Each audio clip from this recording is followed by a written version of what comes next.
Hello everyone, welcome back to my channel enjoy the tale. ఇవాళ నేను explain చేయబోతుంది బృంద అనే వెబ్ సిరీస్. ఎక్స్ప్లెనేషన్ స్టార్ట్ చేసే ముందు మన ఛానల్లో వీడియో కనుక మీకు నచ్చితే please like, share and subscribe. ఇంకా సిరీస్ ఎలా స్టార్ట్ అవుతుందంటే మనకి గంగవరం అని ఒక ఫారెస్ట్ని చూపిస్తారు. అక్కడ చిన్ని అని ఒక పాప తన అన్నయ్య సత్యతో కలిసి అడవిలో ఆడుకోవడానికి వెళ్తుంది. సత్య చిన్నికి ఒక బొమ్మ తయారు చేసి ఇస్తాడు. ఇది ఇలా ఉంటే ఆ అడవిలో కొంతమంది ప్రజలు నివసిస్తున్నారు. అంతు చిక్కని వ్యాధితో అడవిలో జనాలు చనిపోవడంతో ఒక స్వామిని పిలుస్తారు పరిష్కారం చెప్పమని. అప్పుడు ఆ స్వామి, ఈ అడవిలో మిమ్మల్ని కాపాడే అమ్మవారు ఎప్పుడో మిమ్మల్ని వదిలేసి వెళ్ళిపోయింది. అమ్మ చాలా ఆగ్రహంగా ఉంది, నరబలి ఇవ్వాలి అంటాడు. అప్పుడే అక్కడికి చిన్ని ఇంకా సత్య వస్తారు. ఆ స్వామి ఏదో పూజ చేసి ఒక అమ్మాయిని బలి ఇవ్వాలి అని చిన్ని వైపు చూపిస్తాడు. ఇంకా చెప్తాడు చిన్నిని బలి ఇవ్వమని అమ్మవారు కోరుకుంటుంది అని. కానీ చిన్ని, అమ్మ, సత్య చాలా ప్రాధేయపడతారు వద్దు అని. కానీ ఊరిలో ఎవరు వినకుండా బలి ఇవ్వడానికి సిద్ధం చేస్తూ ఉంటారు. దానితో చిన్ని, సత్య ఇంకా వాళ్ళ అమ్మ పారిపోయి వస్తూ ఉంటారు. వాళ్ళని ఊరిలో వాళ్ళు వెంబడిస్తున్నారు. అలా పారిపోతున్న చిన్ని తన అన్నయ్య ఇచ్చిన బొమ్మ పడేసుకుంటుంది. దానితో ఆ బొమ్మ కోసం సత్య వెనక్కి వెళ్తాడు. సత్య అమ్మ చిన్నిని తీసుకొని ముందు వెళ్ళిపోతుంది. అలా వెనక్కి వచ్చిన సత్య తన అమ్మ కనపడక వేరే దారిలో వెతుకుతూ ఉంటాడు. ఇంకా సత్య అమ్మ పరిగెత్తి చిన్నిని తనకు కనపడిన ఒక లారీలో ఎక్కిస్తుంది. ఇంకా తను ఎక్కుదామనే లోపు ఊర్లో వాళ్ళు పట్టుకుంటారు. చిన్ని ఉన్న లారీ వెళ్ళిపోతుంది. కట్ చేస్తే సీన్ ప్రెజెంట్ కి వస్తుంది. మనకి బృంద అండ్ తన ఫ్యామిలీని చూపిస్తారు. బృంద అమ్మ అండ్ చెల్లి చుట్కి, నాన్న రఘు. ఈ ఫోటోలో పాపని చూడగానే మనకి అర్థమైపోయింది ఈ బృంద అనే చిన్ని అని. రఘు చిన్నిని పెంచుకున్నాడని. బృంద ఒక ఎస్ఐ. కట్ చేస్తే మనకి ఒక పాల వ్యాపారిని చూపిస్తారు. అతను రోడ్డు మీద వెళ్తున్నప్పుడు చెరువులో ఏదో అనుమానంగా కనపడి వెళ్ళి చూస్తే డెడ్ బాడీ ఉంటది. ఇంకా అక్కడికి పోలీస్ వాళ్ళంతా వస్తారు. అందులో బృందా కూడా ఉంది. పోస్ట్ మార్టం చేసే వాళ్ళు ఒక 2 days కావాలి ఏం జరిగిందో చెప్పడానికి అంటారు. సిఐ ఏమో వీడు సూసైడ్ చేసుకుని ఎక్కడో దూకి ఇక్కడ తేలి ఉంటాడు అని చెప్పి వెళ్ళిపోతాడు. బృందా బాడీని చూస్తుంది. డెడ్ బాడీ మాత్రం చాలా దారుణంగా ఉంటది. ఇంకా నైట్ బృందా తన తోటి పోలీసులతో మాట్లాడుతూ అతనిది సూసైడ్ కాదు, మర్డర్. బాడీ మీద ఇటుకురాళ్ళ మార్క్స్ ఉన్నాయి. ఇంకా గోను సంచి మార్క్స్ కూడా ఉన్నాయి. ఎవరో అతన్ని చంపి గోను సంచిలో పెట్టి అందులో ఇటుకలేసి కాలువలో వేశారు అనిద్ది. కానీ మిగతా పోలీసులు నమ్మకుండా నవ్వుతారు. ఏంటి మేడం డెడ్ బాడీని చూడడం ఫస్ట్ టైమా అని. అప్పుడు బృంద, కాదు మా నాన్ని కూడా ఎవరో పొడిచి చంపారు అనిద్ది. కట్ చేస్తే బృందాకి తన చిన్నప్పటి గతం అంతా ఒక కలలా వస్తూ ఉండిద్ది.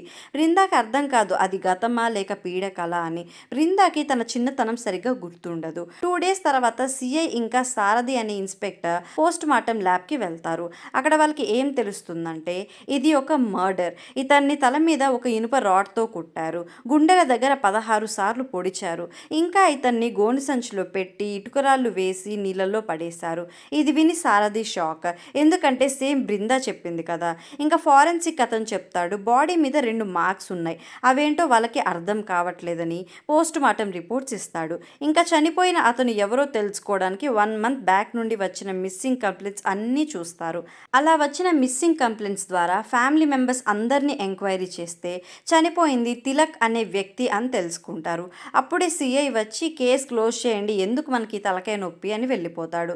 కానీ బృంద హంతకుడు ఎవరో తెలుసుకోవాలని ఒక మ్యాప్ తీసుకొని తిలక్ బాడీ ఏ చెరువుకైతే వచ్చిందో ఆ చెరువులోకి వాటర్ ఏ ఏ డైరెక్షన్స్ నుండి వస్తున్నాయో మ్యాప్లో చూసుకొని అన్ని ప్లేసెస్కి వెళ్తుంది క్లూ కోసం.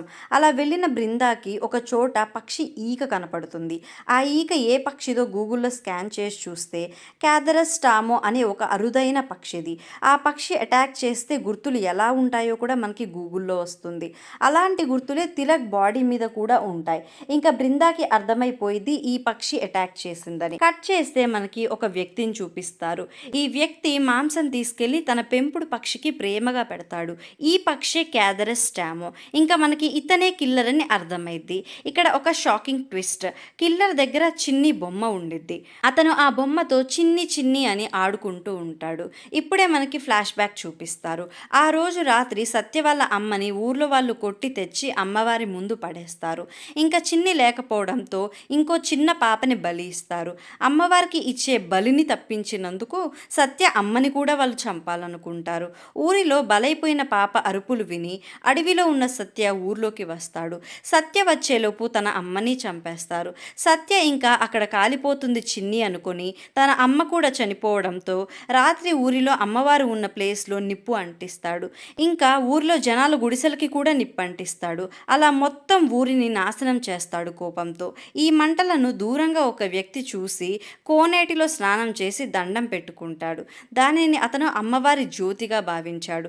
కట్ చేస్తే సీన్ ప్రెజెంట్కి వస్తుంది.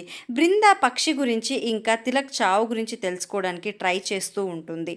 మళ్ళీ నైట్ బృందాకి తన గతం కలలా వస్తుంది. ఇప్పుడు మనకి మళ్ళీ ఫ్లాష్ బ్యాక్ చూపిస్తారు. రఘు డ్యూటీలో ఉన్నప్పుడు ఒక లారీని చెక్ చేస్తుంటే అందులో అతనికి చిన్ని కనపడుతుంది. ఇంకా అలా చిన్నీని తెచ్చుకొని పెంచుకుంటాడు. సీన్ ప్రెజెంట్కి వస్తుంది. సారథి బృందాన్ని కేసు వదిలే సిఐ మళ్ళీ కోపడతాడేమో అని చెప్తూ ఉంటాడు. అప్పుడు సడన్గా బృందాకి ఒక ఐడియా వస్తుంది. సారథి ఆ కిల్లర్ ఒకే చోట 16 సార్లు పొడిచాడు. కొంచెం అటు ఇటు కూడా అవ్వాల. అంటే వాడు ఎన్ని మర్డర్స్ చేస్తే ఇంత పర్ఫెక్ట్గా పొడిచాడు అని. మనం బర్డ్ పొడిచిన మార్క్స్ అండ్ సెవరల్ టైమ్స్ కత్తిపోట్లో ఉన్న బాడీస్ ఇంకా ఏమైనా ఉన్నాయేమో చూస్తే కిల్లర్ గురించి క్లూస్ ఏమైనా దొరుకుతాయేమో అని వెళ్ళి అన్ని కేసెస్ నోట్ చేసుకుంటుంది. ఆ కేస్ ఫైల్స్ అన్నీ తన ఇంటికి తీసుకెళ్ళి చెక్ చేస్తూ ఉంటుంది. కట్ చేస్తే కిల్లర్ పార్క్లో ఒక బాబు దగ్గరికి వెళ్ళి, నీకు మీ నాన్న అంటే ఇష్టమా? రేపు ఎప్పుడైనా మీ నాన్న ఇంటికి రాకపోతే నువ్వు ఏడవకు, బాగా చదువుకో, ధైర్యంగా ఉండు అని చెప్పి వెళ్ళిపోతాడు. కట్ చేస్తే నైట్ బయటికి వెళ్ళిన బృందాకి ఐస్ క్రీమ్ అమ్మే వ్యక్తిని చూసి కేసులో క్లూ దొరికిద్ది. అదేంటో తెలుసా? గుండు. ఐస్ క్రీమ్ వాడికి గుండు ఉండిద్ది.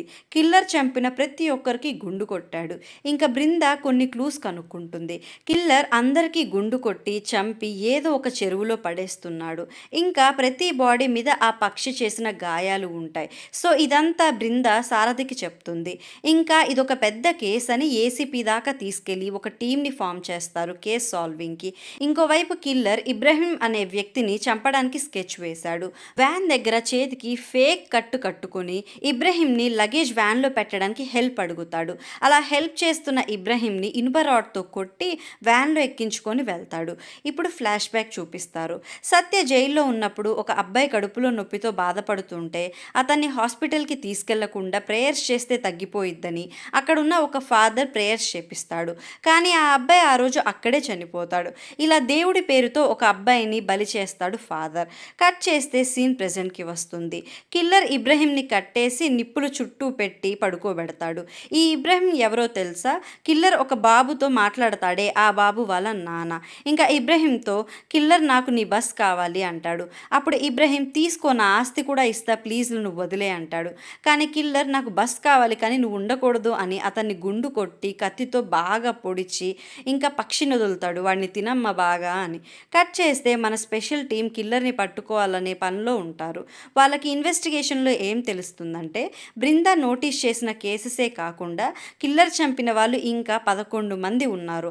అందులో ఒకరి బాడీ అన్ఐడెంటిఫైడ్, అంటే అది ఎవరిదో కూడా తెలీదు. సో వాటి గురించి కూడా ఎంక్వైరీ చేయాలనుకుంటారు. నెక్స్ట్ సీన్లో కిల్లర్ ఇబ్రహీం బాడీని గోను సంచిలో తీసుకొచ్చి నీళ్ళల్లో పడేస్తాడు. తిరిగి వెళ్తున్నప్పుడు సడన్గా పోలీసులు వస్తారు. కిల్లర్ చుట్టుపక్కల వాళ్ళకి గంజాయి కనపడడంతో వాడిని స్టేషన్కి తీసుకెళ్తారు. కట్ చేస్తే సారథి బృంద మాట్లాడుకుంటూ ఉంటారు. సారథి అడుగుతాడు, మీ నాన్న ఏం చేసేవారు అని. అప్పుడు బృంద, మన డిపార్ట్మెంటే, నేను 3 years ఉన్నప్పుడు ఆయనకి దొరికాను, సొంత కూతురిలా పెంచుకున్నారు అని తన నాన్నని గుర్తు చేసుకుంటుంది. ఇంకా బృంద పక్షి గురించి తెలుసుకోవడానికి ఒక వ్యక్తి దగ్గరికి వెళ్తుంది. అతను చెప్తాడు, ఈ పక్షిని కటాయు అంటారు. ఉత్తరప్రదేశ్లో ఉండే కేక్లీ జాతి వాళ్ళు కాళీ అమ్మవారిని ఈ కటాయులో చూస్తారు. ఎవరైనా చనిపోతే ఆ జాతి వాళ్ళు ఈ కటాయుకి చనిపోయిన వాళ్ళ మాంసం నైవేద్యంగా పెడతారు, దానివల్ల మోక్షం వచ్చిద్దని నమ్ముతారు అని చెప్తాడు. ఇలా పక్షి గురించి తెలుసుకున్న బృంద తన టీంకి చెప్తుంది. ఇంకా వాళ్ళు ఈ హత్యలో గాడ్కి సంబంధించిన ఏమైనా యాంగిల్ ఉందా అని చెప్పి చూస్తారు. బృంద చెప్తుంది, ఇప్పుడు వాళ్ళకున్న ఏకైక దారి రీసెంట్గా రిపోర్ట్ అయిన మిస్సింగ్ కేసెస్ని ఫాలో అప్ చేస్తే ఏదైనా క్లూ దొరకొచ్చేమో అని. ఇంకా మిస్సింగ్ కంప్లైంట్స్ ఉన్న ప్రతి ఫ్యామిలీని ఎంక్వైరీ చేస్తారు. అలా చేస్తూ చేస్తూ బృంద ఇబ్రహీం ఇంటికి కూడా వెళ్తుంది. అప్పుడు ఇబ్రహీం భార్య 2 weeks బ్యాక్ ఆఫీస్ నుండి 10 minutesలో వస్తా అని కాల్ చేశాడు, కానీ రాలేదు. ఎవరో ఒక అమ్మాయితో ఎఫ్ఐఆర్ ఉందని నా డౌట్, సో ఆ అమ్మాయితోనే వెళ్ళిపోయాడేమో అని చెప్తుంది. సో బృంద అక్కడ నుండి ఆటోలో వెళ్ళిపోతుంది. అప్పుడు ఆ ఆటో అతను, ఇబ్రహీం గురించి వాళ్ళ ఆవిడ చెప్పేది నిజమై ఉండదు మేడం, వాడు చాలా మంచోడు, ఆవిడే ఎప్పుడు వాడిని అనుమానించిద్ది, వాడికి ఏదో అయిందన్న అనుమానం అంటాడు. ఇంకా బృందాకి డౌట్ వచ్చింది. ఇబ్రహీం ఎప్పుడు ఆఫీస్ నుండి వచ్చే రూట్ చూపించమంటుంది. ఆ దారిలో వెళ్తుంటే పక్కనే ఒక చిన్న ఫారెస్ట్ ఉండడంతో చెప్పడంతో అక్కడికి వెళ్తుంది. అక్కడ బృందాకి ఏవో వ్యాన్ టైర్ మార్క్స్ కనపడతాయి, ఇంకా బ్లడ్ మార్క్స్ కూడా కనపడతాయి. సో పోలీస్ టీం అంతా అక్కడికి వస్తారు. బృందాకి అక్కడ ఇంకో క్లూ కూడా దొరికింది. అదే ఏటీఎం స్లిప్, మనీ డ్రా చేసినట్టు. అది కూడా 2 days బ్యాకే. సో బృంద ఆ ఏటీఎం స్లిప్ ఎవరి పేరు మీద ఉందో అతన్ని ఇన్వెస్టిగేషన్ చేయాలనుకుంటుంది. అతన్ని స్టేషన్కి పిలుస్తారు. అతని పేరు ఆనంద్, లెక్చరర్గా వర్క్ చేస్తున్నాడు. పోలీసులు అడుగుతారు, ఈ స్లిప్ గాంధీనగర్ ఏటీఎం నుండి మీరు మనీ డ్రా చేసినది, కానీ 88 కిలోమీటర్లు ట్రావెల్ చేసి ఈ స్లిప్ నందిగ్రామ్ ఫారెస్ట్ ఎలా చేరుకుంది అని అడుగుతారు. కానీ ఆనంద్ చెప్తాడు, అది నాకు తెలియదు, నేను స్లిప్ని ఏటీఎం దగ్గరే పడేసా, తర్వాత నా వర్క్ మీద నేను వెళ్ళిపోయా అంటాడు. కానీ పోలీసులు మళ్ళీ మళ్ళీ క్వశ్చన్ చేస్తుంటే, సార్ నా నాన్న ఒక ఫేమస్ లాయర్, ఆయనకి 5 years బ్యాక్ పక్షవాతం రావడంతో ఆయన్ని వదిలేసి నేను ఎక్కడికి వెళ్ళట్లేదు, ఆ స్లిప్ నందిగ్రామ్ ఎలా వెళ్ళిందో మాకు తెలియదు అంటాడు. ఇంకా ఏసీపీ వచ్చి ఆనంద్ని పంపించేస్తాడు. అతని ట్రాక్ రికార్డ్ చాలా క్లీన్గా ఉంది, అతను మనం వెతికే కిల్లర్ కాదు అని. కానీ బృంద ఆనంద్ని రోజు ఫాలో అయింది అతని మీద అనుమానంతో. ఆనంద్ కార్కి జీపీఎస్ కూడా పెట్టిద్ది. కట్ చేస్తే సారథికి ఒక క్లూ దొరికింది. కిల్లర్ ఎవరినైతే చంపుతున్నాడో ఆ చంపిన ప్లేస్కి ఏ చెరువు దగ్గరగా ఉంటే అక్కడ బాడీని పడేస్తున్నాడు. సో నందిగ్రామ్ చెరువులో ఏదైనా బాడీ ఉందా అని చెప్పి వెతకడానికి వెళ్తారు. ఇంకోవైపు మీకు గుర్తుందా, కిల్లర్ని పోలీసులు తీసుకెళ్లారు అన్నాను, అది కావలి పోలీస్ స్టేషన్. ఆ పోలీస్ స్టేషన్లో పోలీసులు కిల్లర్ని వదిలేద్దామని వాడిని డబ్బులు ఇవ్వమంటారు. కానీ కిల్లర్ వాళ్ళకి చిల్లరిస్తాడు.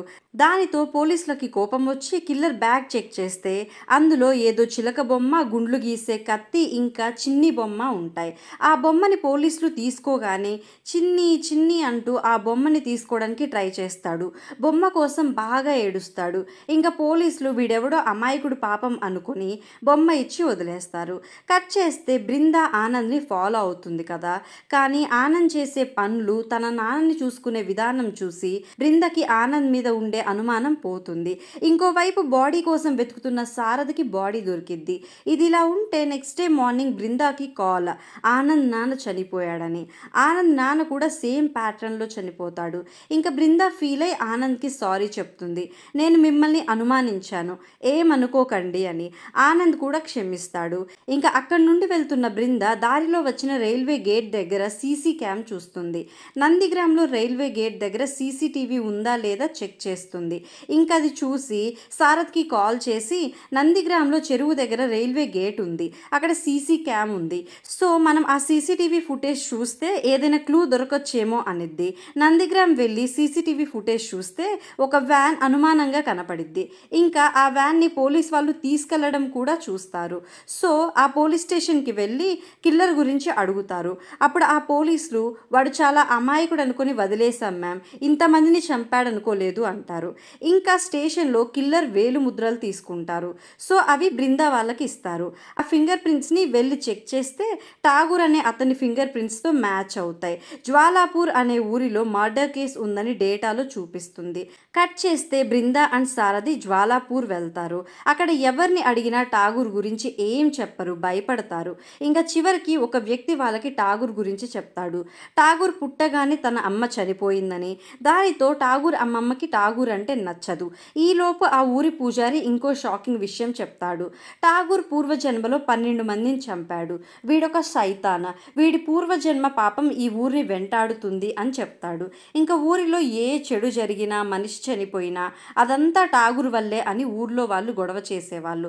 దానితో ఠాగూర్ అమ్మమ్మ, నీ వల్లేరా ఈ దరిద్రం, నువ్వు గత జన్మలో చంపిన 12 మందిలో ఎవరో ఒకరు నిన్ను చంపడానికి వస్తారు అని బాగా కొట్టేది. కానీ ఠాగూర్ తాతయ్య మాత్రం ఎప్పుడూ ఠాగూర్ వెంటే ఉండేవాడు సపోర్ట్గా. కానీ ఒకరోజు సడన్గా ఠాగూర్ అమ్మమ్మ ఠాగూర్ని ఇంట్లో నుండి బయటికి తోసేస్తుంది. ఠాగూర్ తాతయ్య కూడా ఏం మాట్లాడాడు. ఇంకా అలా కొన్ని సంవత్సరాలు గడిచిపోయాయి. కానీ ఏమైందో ఏమో ఊరిలో ఏదో రోగంతో రోజు ఎవరో ఒకరు చనిపోతున్నారు. అలానే ఠాగూర్ తాతయ్య కూడా చనిపోయాడు. ఇంకా ఊర్లో వాళ్ళు కేక్లీ అనే జాతి వాళ్ళని పిలిచారు, ఊరికి పట్టిన ఠాగూర్ అనే దరిద్రాన్ని వదిలించుకోవడానికి. వాళ్ళు ఠాగూర్ని కట్టేసి చుట్టూ మంటలు పెట్టి క్యాదరస్ టాము అనే పక్షి ద్వారా కాళికా అమ్మవారికి బలి ఇవ్వాలనుకుంటారు. కానీ ఠాగూర్ వాళ్ళ నుండి తప్పించుకొని తన అమ్మమ్మ దగ్గరికి వస్తాడు కాపాడమని. కానీ ఠాగూర్ అమ్మమ్మ ఠాగూర్ని కాపాడకుండా ఊర్లో వాళ్ళకి పట్టించాలని చూస్తుంది. ఇంకా కోపంతో ఠాగూర్ తన అమ్మమ్మని చంపేస్తాడు. భయంతో అక్కడి నుండి పారిపోతాడు. కానీ కొన్ని రోజులకి పోలీసులకు దొరికిపోయాడు అని జరిగింది చెప్పి ఠాగూర్కి సంబంధించిన అన్ని డాక్యుమెంట్స్ ఇస్తాడు. అందులో కేక్లీ జాతి వాళ్ళంతా చనిపోయారని ఒక న్యూస్ పేపర్ ఉంటుంది.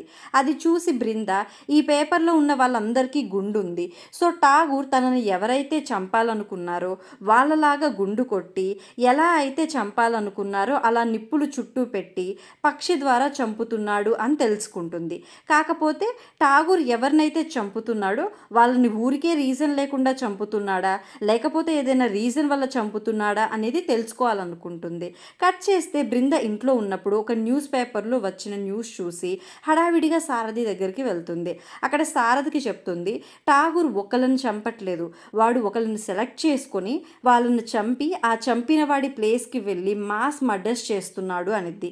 సారథికి ఏం అర్థం కాదు. ఇంకా ఎగ్జాంపుల్గా సరూర్ నగర్లో ఒక ఎలక్ట్రీషియన్ డిసెంబర్ 2న కనపడకుండా పోయాడు. డిసెంబర్ 4న అతను పనిచేసే ఆశ్రమంలో షార్ట్ సర్క్యూట్ అయ్యి 48 మంది భక్తులు చనిపోయారు అనిద్ది. అంటే ఠాగూర్ ఎలక్ట్రీషియన్ని చంపి అతని ప్లేస్లో పనిచేయడానికి వెళ్ళి వాళ్ళందరినీ చంపాడు అనిద్ది. ఇంకా జూలై 7కి కాశీ యాత్రకి వెళ్తున్న 50 మంది ట్రైన్లో చనిపోయారు. తిలక్ ఆ యాక్సిడెంట్ జరిగిన స్టేషన్లోనే పనిచేస్తున్నాడు అనిద్ది. ఇంకా ఇలా ఠాగూర్ చంపిన ప్రతి వ్యక్తి పనిచేసే దగ్గర ఎంతో కొంతమంది చనిపోయారు. ఇలా ఒక పెద్ద క్లూని బృంద కనుక్కుంటుంది. ముఖ్యమైన విషయం ఏం తెలుస్తుందంటే ఠాగూర్ మతంతో సంబంధం లేకుండా దేవుణ్ణి నమ్మే ప్రతి ఒక్కరిని చంపుతున్నాడని. ఇంకా బృంద అనిద్ది, ఠాగూర్ ఇబ్రహీంని చంపాడంటే ఏదో చేయబోతున్నాడు, అది కనుక్కోవాలి అనిద్ది. ఇంకోవైపు ఠాగూర్ ఒక బస్ డ్రైవ్ చేస్తూ ఉంటాడు. అందులో హజ్కి వెళ్ళే యాత్రికులు ఉన్నారు. వాళ్ళని బస్తో సహా బ్రిడ్జ్ మీద నుండి రివర్లో పడిస్తాడు. సో దీనికోసమే ఇబ్రహీం బస్ కావాలి అన్నాడు. ఇక్కడే మనకి అదిరిపోయే ట్విస్ట్. ఠాగూర్ ఆనంద్కి కాల్ చేసి పని అయిపోయింది సత్య అంటాడు. ఇక్కడ మనకి ఆనంద్ సత్య అని, ఇంకా ఈ మర్డర్స్ అన్ని సత్యనే చేపిస్తున్నాడు అని తెలిసిద్ది. కట్ చేస్తే మనకి సత్య ఫ్లాష్ బ్యాక్ చూపిస్తారు. సత్య ఉన్న సేమ్ జైల్లోనే ఠాగూర్ కూడా ఉంటాడు. అక్కడే వాళ్ళిద్దరికీ పరిచయం. ఠాగూర్ తను ఎందుకు జైలుకి వచ్చాడు ఏంటి అని మొత్తం సత్యకి చెప్తాడు. ఇంకా సత్య నిన్ను చంపడానికి ఎవరూ రారు, నీకు నేను ఉన్నాను అని ధైర్యం చెప్తాడు. ఇంకా సీన్ ప్రెజెంట్కి వస్తుంది. ఠాగూర్ బస్ని నీళ్ళల్లో పడేశాడుగా. ఇంకా ఆ విషయం తెలిసి బృందా వాళ్ళు అక్కడికి వెళ్తారు. ఠాగూర్ని ఎలా అయినా ఆపాలని ఠాగూర్ది స్కెచ్ వేపిస్తారు ఆర్టిస్ట్తో.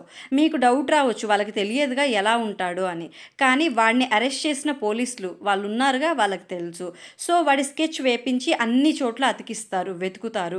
ఇంకోవైపు సత్య తన మనుషులతో మాట్లాడుతూ 24 ఏళ్ల క్రితం నా అమ్మని చెల్లిని దేవుడి పేరుతో చంపేశారు, అలాగే మీరు కూడా మీ వాళ్ళని దేవుడి వల్ల కోల్పోయి నన్ను కలిశారు, ఇప్పుడు మనం అంతా కలిసి దేవుణ్ణి నమ్మే వాళ్ళని చంపేద్దామంటాడు. నెక్స్ట్ సీన్లో ఠాగూర్ సత్యకి సారీ చెప్తాడు. నేను ఆ స్లిప్ అక్కడ పడేయకపోతే వాళ్ళు నీ దాకా వచ్చేవాళ్ళు కాదుగా అని. అప్పుడు సత్య ఏం పర్లేదు నేను చూసుకుంటా అంటాడు. ఇంకా బృందా వాళ్ళు కిల్లర్ని పట్టుకోవడానికి ఒక ప్లాన్ వేస్తారు. అదేంటో మనకి వినిపించదు. కట్ చేస్తే మనకి ప్రెస్ కాన్ఫరెన్స్ని చూపిస్తారు. అందులో బృంద కిల్లర్ గురించి ప్రెస్కి చెప్తూ అతని పేరు ఠాగూర్, వాడు చిన్నప్పుడు వాళ్ళ అమ్మని తాతయ్యని ఇంకా ఊర్లో వాళ్ళని చంపిన శైతాన, వాడు ఈ జన్మలో కాదు గత జన్మలో చంపిన 12 మంది గురించి కూడా నాకు తెలుసు, నేను వాడిని చంపడానికే పుట్టా, నువ్వు నా నుండి తప్పించుకోలేవు అని ఒక సవాల్ విసిరిద్ది. ఈ న్యూస్ ఠాగూర్ టీవీలో చూస్తాడు. బృంద మాటలకి ఠాగూర్ రగిలిపోతాడు. ఇంకా అక్కడికి సత్య రాగానే నేను పోయిన జన్మలో చంపిన అమ్మాయి ఇప్పుడు బృందాలా పుట్టి నన్ను చంపడానికి వస్తుంది అంటాడు. అప్పుడు సత్య వాళ్ళు కావాలని అబద్ధాలు చెప్తున్నారు, నువ్వు అవన్నీ నమ్మకు అని సర్ది చెప్తాడు. ఇంకా ఠాగూర్ అక్కడ ఉంటే మంచిది కాదని ఒక వ్యక్తితో చెప్పి ఠాగూర్ని సేఫ్ ప్లేస్కి వ్యాన్లో పంపుతాడు. అలా వ్యాన్లో వెళ్తూ దారిలో డ్రైవర్ ఏదో పని కోసం ఆగితే ఇంకా బృందాన్ని చంపుదామని వ్యాన్ వేసుకుని బృందా ఇంటి దగ్గరికి వస్తాడు. ఇక్కడ మనకి తెలుస్తుంది పోలీసులు బృందా ఇంటి దగ్గర ఉన్నారని. వాళ్ళు కావాలని ప్రెస్ కాన్ఫరెన్స్ పెట్టి ఠాగూర్ని రెచ్చగొట్టాలనుకుంటారు. అదే వాళ్ళ ప్లాన్. సో వాళ్ళు అనుకున్నట్టే ఠాగూర్ బృందాన్ని చంపడానికి వస్తాడు. ఠాగూర్ రాగానే పోలీసులంతా అలర్ట్ అవుతారు. ఇంకా బృందా ఇంటి దగ్గర పోలీసులు ఉన్నారని ఠాగూర్కి అర్థమై పారిపోతాడు. కానీ పోలీసులు ఠాగూర్ని వెంబడించి వెంబడించి చంపేస్తారు. బృందాకి ఈ ప్రాసెస్లో గాయాలవుతాయి. ఠాగూర్ బృందా ఇంటి నుండి వచ్చేటప్పుడు తన బ్యాగ్ని అక్కడే పడేసుకుంటాడు. ఠాగూర్ తప్పించుకున్న విషయం సత్యకి తెలిసి బృందా దగ్గరికే వచ్చాడేమో అని సత్య బృందా ఇంటి దగ్గరికి వస్తాడు. అక్కడ అతనికి ఠాగూర్ బ్యాగ్ కనపడిద్ది. అందులో చిన్ని బొమ్మ ఉండిద్ది. ఇంకా ఆ బొమ్మని సత్య తీసేసుకుంటాడు. నెక్స్ట్ సీన్లో బృందా అండ్ సారథి మార్చరీకి వెళ్తారు ఠాగూర్ బిలాంగింగ్స్ తీసుకోవడానికి. అందులో హత్య జరిగిన ప్రతిసారి ఒక నెంబర్ నుండి ఠాగూర్కి కాల్ వస్తుంది. సో ఠాగూర్ వెనక ఎవరైనా ఉన్నారా అని బృందాకి డౌట్ వచ్చింది. నెంబరే కాకుండా ఠాగూర్ బిలాంగింగ్స్లో సత్య అని ఒక పేపర్ మీద రాసి కూడా ఉండిద్ది. ఇంకా ఆలోచించడం స్టార్ట్ చేస్తారు. ఠాగూర్కి క్లోజ్గా ఉన్నది ఎవరా అని. వాళ్ళ ఊరిలోన ఎవరు ఠాగూర్తో మాట్లాడరు. ఇంకా సారథికి డౌట్ వచ్చింది, జైల్లో ఉన్నప్పుడు ఎవరైనా క్లోజ్ అయ్యారా అని. జైలుకి వెళ్ళి ఠాగూర్ జైల్లో ఉన్నప్పుడు సత్య అని ఎవరైనా ఉన్నారా అని అడుగుతారు. అప్పుడు వాళ్ళు ఫైల్స్ అన్ని చెక్ చేసి సత్య ఫైల్ ఇస్తారు. అందులో సత్య గురించి అన్ని డీటెయిల్స్ ఉంటాయి. వాటిలో ముఖ్యమైనది సత్యని ఎవరో గార్డియన్ సంతకం చేసి జైలు నుండి తీసుకెళ్లాడని. అది ఎవరా అని చూస్తే బృందా నాన్న రఘు. బాగుంది కదా ట్విస్ట్. ఇంకా బృందా తన అమ్మ దగ్గరికి వెళ్ళి అమ్మ సత్య ఎవరు, నాన్నకి సత్యకి సంబంధం ఏంటి అని అడుగుతుంది. బృందా అమ్మ ఏమో ఇప్పుడు అవన్నీ ఎందుకు అనిద్ది. కానీ బృందా ఫోర్స్ చేయడంతో బృందా అమ్మ చెప్పిద్ది సత్య నీ అన్న అని. ఇప్పుడు మనకి ఫ్లాష్ బ్యాక్ చూపిస్తారు. రఘు బృందా ఫ్యామిలీ కోసం వెతుకుతున్నప్పుడు సత్య బృందా అన్న జైల్లో ఉన్నాడని తెలుసుకుంటాడు. సత్య జైల్లో బాగా చదివి 10th మంచి మార్క్స్ తెచ్చుకుంటాడు. ఇంకా రఘు ఏం ఆలోచిస్తాడంటే సత్యని బయటికి తీసుకొచ్చి బాగా చదివించి మంచివాడిలా మార్చి బృందా ముందు మీ అన్న అని నించోబెడదాం అనుకుంటాడు. ఇంకా సత్య దగ్గరికి వెళ్ళి నీకు జరిగిన దారుణాన్ని మర్చిపో, నిన్ను బాగా చదివిస్తా, మళ్ళీ కొత్త జీవితం ప్రారంభించు అని సత్యని జైలు నుండి విడిపించి తీసుకొస్తాడు. జైలు నుండి వస్తూ చిన్ని బొమ్మ గుర్తుగా ఇస్తాడు ఠాగూర్కి సత్య. ఇంకా చదువుకోవడానికి హాస్టల్లో జాయిన్ అయిన సత్య ఒకరోజు తన హాస్టల్ వార్డెన్ కూతురు హాస్పిటల్లో ఉంటే వెళ్తాడు. అక్కడ ఏం తెలిసిద్దంటే వార్డెన్ కూతురు రోజులాగానే గుడికి వెళ్ళింది. కానీ అక్కడ తన పీరియడ్స్ వచ్చి బ్లడ్ రావడంతో గుడి మైలు అయిందని చెప్పి అక్కడున్న పూజారి మిగతా జనాలు ఆ అమ్మాయిని మెట్ల మీద నుండి తోసేశారు. దానితో ఆ అమ్మాయికి చాలా పెద్ద గాయాలవుతాయి. అసలే సత్యకి దేవుడు అంటే నచ్చదు. ఇంకా ఇలాంటివి చూసి కోపం వస్తూ ఉండిద్ది. అన్ఫార్చునేట్లీ ఆ అమ్మాయి పాపం చనిపోయింది. ఇదంతా చూసి సత్య రఘుతో నేను ఇలాంటి ప్రపంచంలో ఉండలేను, నన్ను తిరిగి జైలుకి పంపించేయండి అంటాడు. కానీ రఘు సత్యకి నచ్చ చెప్తాడు. ఇంకా సత్య రఘులో ఒక నాన్నను చూసుకుంటాడు. మీరు నన్ను ఒక కొడుకులా చూసుకుంటున్నారు, నేనేమవుతాను మీకు అని రఘు అంటే చాలా కృతజ్ఞతగా ఉంటాడు. అప్పటి నుండి సత్య బాగా చదువుకుంటూ తన చదువు జనాలలో మార్పు తీసుకురావడానికి వాడాలనుకుంటాడు. కట్ చేస్తే ఒకరోజు సత్యకి కాల్ వస్తుంది. తనకి తెలిసిన ఒక అమ్మాయిని ఊర్లో వాళ్ళు చంపాలనుకుంటున్నారని. అలా అక్కడికి సత్యతో పాటు రఘు కూడా వెళ్తాడు కాపాడడానికి. ఆ అమ్మాయి ముస్లిం కాబట్టి పెళ్లికి ముందే ప్రేమించిన అబ్బాయి ద్వారా ప్రెగ్నెంట్ అవ్వడంతో వాళ్ళ మతం ప్రకారం అది హరామని ఆ అమ్మాయిని చంపాలనుకుంటారు. సో సత్య రఘు అక్కడికి వెళ్ళి అమ్మాయిని చంపొద్దని అడుగుతూ ఉంటారు. ఈలోపు వాళ్ళు అమ్మాయిని చంపి రఘు అండ్ సత్యను కూడా పొడి చేస్తారు. కట్ చేస్తే రఘు చనిపోతాడు కానీ సత్య బతుకుతాడు. జరిగిన విషయం తెలుసుకొని బృంద చాలా ఏడుస్తుంది. ఇంకా సత్య హాస్పిటల్లో లేచి రఘు కోసం అడిగితే చనిపోయాడని తెలుస్తుంది. దానితో సత్య బాగా బాధపడి ఒక డెసిషన్ తీసుకుంటాడు. ఈ ప్రపంచంలో దేవుడి పేరుతో హత్యలు చేసే వాళ్ళే అంతా. సో దేవుణ్ణి నమ్మే ప్రతి ఒక్కరిని చంపాలనుకుంటాడు. అలాగే అప్పటి నుండి చంపుతూ ఉన్నాడు. ఈలోపు ఠాగూర్ కూడా జైలు నుండి వచ్చి సత్యతో కలుస్తాడు. ఠాగూర్ కూడా హత్యలు చేయడం స్టార్ట్ చేశాడు. కట్ చేస్తే సత్య బృంద అన్నైనా కూడా మనుషులను చంపడం తప్పని సత్య చదివిన యూనివర్సిటీలో కలిసి చదివిన వాళ్ళ కోసం వెతుకుతారు. సత్య గురించి ఏమైనా తెలిసిద్దేమో అని. కానీ ఏ క్లూ దొరకదు. ఇంకా బృంద కోపంగా ఫైల్స్ అన్ని విసిరేస్తుంది. ఆ ఫైల్లో బృందాకి ఒక క్లూ దొరికిద్ది. అది ఏంటంటే మీకు గుర్తుందా, స్టార్టింగ్లో బృంద పక్షి మార్క్స్ ఇంకా సెవరల్ కత్తిపోట్లు ఉన్న బాడీస్ కేసెస్ రాస్తున్నప్పుడు ఒకటి అన్ఐడెంటిఫైడ్ బాడీ ఉంది అన్నాను. ఆ బాడీకి సంబంధించి పోలీసులు డిఎన్ఏ టెస్ట్ చేసి డాక్టర్స్ని వాళ్ళ డేటాలోని ఏదైనా డిఎన్ఏస్తో మ్యాచ్ అయిద్దేమో చూడమంటారు. అప్పుడు వాళ్ళు అతన్ని కబీర్ ఆనంద్ ఫేమస్ లాయర్ కమల్ ఆనంద్ కొడుకు అని రిపోర్ట్ ఇస్తారు. ఈ రిపోర్ట్ బృంద చూసిద్ది. ఇంకా వాళ్ళకి అర్థమైద్ది ఆనంద్ని చంపి ఆనంద్ ప్లేస్కి సత్య వచ్చాడని. ఆనంద్ నాన్నకి పక్షవాతం కావడంతో ఆయన ఏం మాట్లాడలేకపోయారు. దీనితో బృందాకి అర్థమైద్ది ఆనందే సత్య అని. ఇంకా బృంద సత్య కోసం ఇంటికెళ్తే అక్కడ ఎవరూ ఉండరు. సత్య ఎప్పుడో అక్కడి నుండి వెళ్ళిపోతాడు. బృంద ఏం చేయాలని ఆలోచిస్తుంటే ఒకప్పుడు సత్య కార్కి తను జీపీఎస్ పెట్టిన సంగతి గుర్తొస్తుంది. ఇంకా జీపీఎస్ చూస్తే సత్య గంగవరం వెళ్తున్నట్టు చూపించింది. గంగవరంలో ఒక పెద్ద జాతర జరగబోతుందని తెలుసుకుంటారు. అక్కడ అమ్మవారు జ్యోతిలా కనిపించిద్దని ప్రజల నమ్మకం. నిజానికి ఆ జ్యోతి 25 ఇయర్స్ బ్యాక్ కనపడింది, కానీ మళ్ళీ ఇప్పటిదాకా కనపడలా. సో ఇయర్ ఖచ్చితంగా జ్యోతి కనపడిద్దని భక్తులు చాలామంది అక్కడికి వెళ్తారు. జ్యోతిని చూసి కోనేట్లో స్నానం చేస్తే అష్ట ఐశ్వర్యాలు వస్తాయని నమ్ముతారు. మీకు ఇక్కడ ఒక విషయం చెప్పాలి. స్టార్టింగ్లో సత్య ఊరిని తగలబెట్టినప్పుడు దూరంగా ఒక వ్యక్తి ఆ మంటలను చూసి జ్యోతి అనుకుంటాడన్నాగా, అదే వ్యక్తి అందరికీ అది జ్యోతి అని చెప్పి చెప్తాడు. జనాలు అమ్మవారి జ్యోతి అనుకొని అప్పటి నుండి దానికోసం ఎవ్రీ ఇయర్ అక్కడికి వెళ్తారు. సో ఈ ఇయర్ కూడా చాలామంది వస్తున్నారు. బృంద గంగవరం స్టార్ట్ అవుతుంది. సత్య జ్యోతి వెలిగించడానికి అడవిలో ఉంటాడు. బృంద అక్కడున్న జనాల్ని ఇక్కడి నుండి వెళ్ళండి అంటూ ఏదైనా అనుమానంగా ఉందేమో చూస్తుంది. అప్పుడు బృందాకి కోనేటిలోకి కనెక్ట్ అయి ఉన్న ఒక పైప్ కనపడుతుంది వింతగా. అలాంటి పైప్స్ చాలా ఉంటాయి. సో వాటర్లో ఏదో కలిపి చంపబోతున్నారని బృందాకి అర్థమైద్ది. ఇంకది సారథికి చెప్పిద్ది. జనాలను వాటర్లోకి దిగకుండా నువ్వు ఆపు అని తను ఫారెస్ట్కి వెళ్తుంది. అలా వెళ్తున్న బృందాకి తన చిన్నతనం గతం అంతా గుర్తొచ్చిద్ది.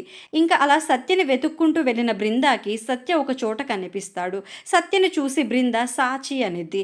సాచి అని చిన్నప్పుడు బృంద సత్యని పిలిచేది.